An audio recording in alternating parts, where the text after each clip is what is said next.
This is The Download from Sounds Profitable, your daily source for the essential news of the business of podcasting, brought to you by Spreaker from iHeart.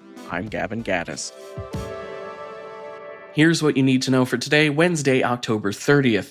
Our first story, podcast advertising transcends audio. Podcast-first omnichannel campaigns drive 84% listener action, Acast study finds.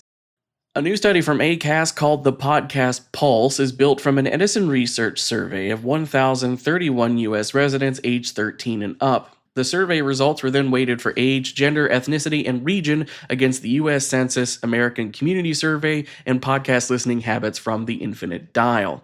Key findings in the report include 80% of respondents saying they know what they want, specifically tuning into niche podcasts. 60% of respondents say niche podcasts are more engaging, and they are 63% less likely to skip ads in those shows.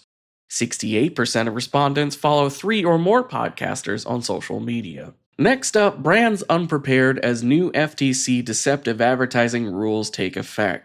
As of October 14th, new legislation from the FTC regarding fake endorsements and undisclosed influencer partnerships is now law in the United States, carrying a fine of up to $43,792 per violation.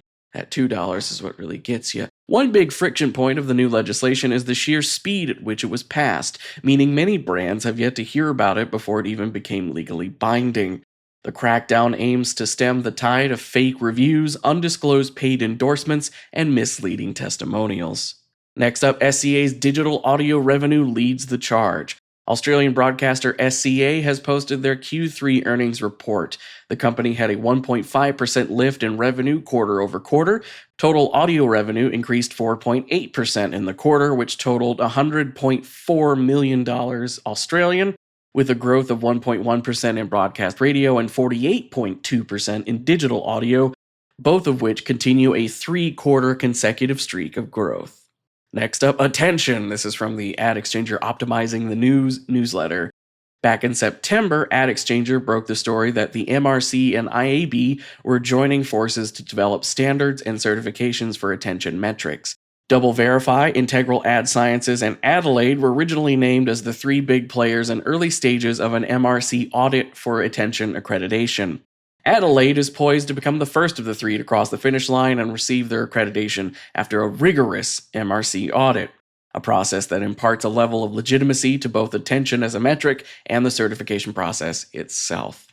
Finally, why Amazon's Prime Day may not be the holiday shopping bellwether it usually is this year.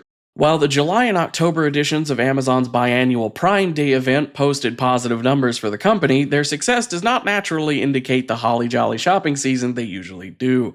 Signs point to this year's holiday shopping season being lukewarm, with customers more focused on planning ahead and finding the best deals, rather than waiting for the usual end-of-year shopping period.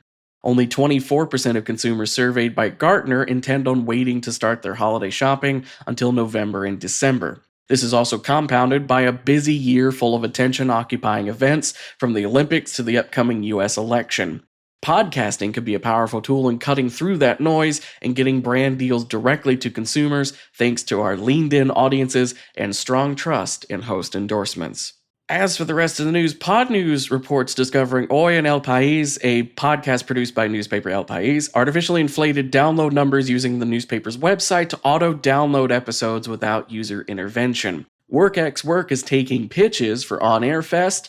AdsWiz and Number 8 have partnered to allow podcasters to run multi-platform, targeted, privacy-compliant campaigns. Pacific Content writes about how podcasting is missing out on advertising opportunities to blue-collar listeners. SiriusXM Media has announced their audio data clean room integration with LiveRamp's Clean Room, and HeadGum continues to grow their comedy roster with the recent onboarding of Handsome, with ad sales managed by Gumball. Be sure to check out the links to every article mentioned right in your podcast listening app or at soundsprofitable.com, where you can also subscribe to the newsletter version. The Download is written and produced by Newton Shuttlecotti, myself, Brian Barletta, and Tom Webster. This episode is hosted on Spreaker. For Sounds Profitable, I'm Gavin Gaddis. Download us again tomorrow.